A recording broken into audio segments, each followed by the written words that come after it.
Greetings and welcome to our daily walk through the Word. We are in John chapter 19, and when we last left, it was in verse 16. Finally, Pilate handed him, Jesus, over to be crucified. So Jesus has endured all sorts of torture, ridicule, questioning, interrogation at this point. He has been beaten.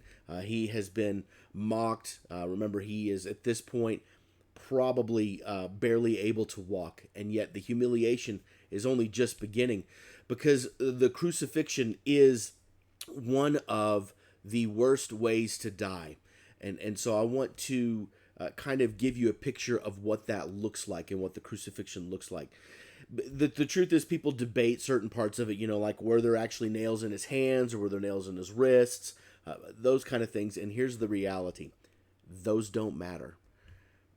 It doesn't matter whether the nails were literally in his hands or literally in his wrists. It doesn't matter. Because what makes crucifixion so horrible is the manner of death is truly a form of long-term torture. You see, what happens when you're placed on the cross, not all crucifixions were done with a true cross shape. Some of them were done with just a regular T shape. Again, doesn't matter.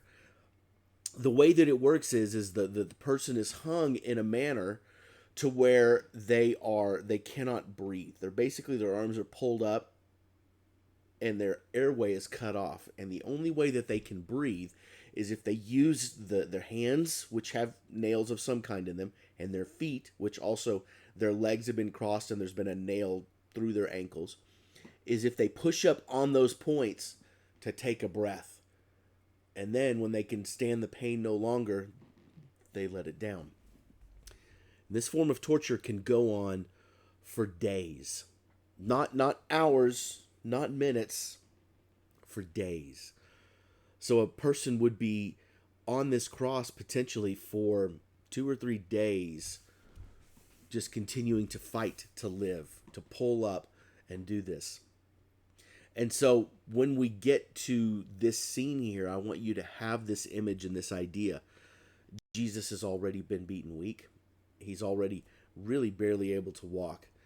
And yet here comes this new ridicule and shame that is done according to verse 16 and 17. The soldiers take charge of Jesus, and in verse 17, carrying his own cross, probably the cross beam, he went out to the place of the skull, which in Aramaic is called Golgotha. Now, where exactly is Golgotha?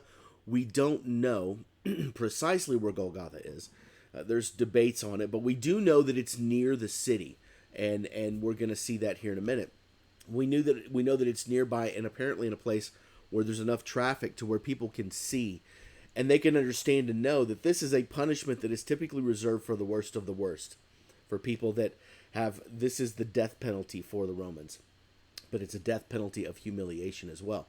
And so there's a significant amount of ridicule that happens. People walking by, people shouting and mocking as they walk to go wherever they're going, which ironically enough, being what day it is, being Friday before the Passover, they're on their way to town to ironically enough make sacrifices, including the sacrifice of the lamb, not realizing that they are walking by the final sacrifice of the lamb.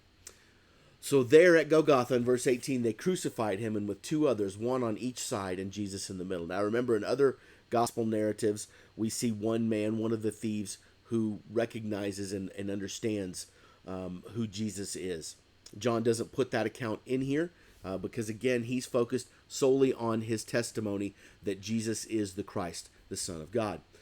Pilate had a notice prepared in verse 19 and fastened it to the cross, and it read, Jesus of Nazareth, the King of the Jews. And many, in verse 20, of the Jews read this sign, for the place where Jesus was crucified was near the city, and they were passing by on their way to the temple to make the proper sacrifices, coming into town for the Passover. But not only was there a sign written there just in one language, in Latin, the language of the Romans, it was also written in Aramaic, Latin, and Greek, so everyone who walked by would be able to read it. And the chief priests of the Jews protested to Pilate, don't write the King of the Jews, but that this man claimed to be the King of the Jews. We don't want to have anything to do with him. Pilate, in one last act of defiance-ish, says in verse 22, "What I have written, I have written." So even Pilate can't help but do one last dig over this whole situation. And then the soldiers crucified Jesus in verse 23. They took his clothes, dividing them into 4 shares, one for each of them, with the undergarments remaining. This garment was seamless, woven in one piece from top to bottom. We'll talk about this one here in just a moment.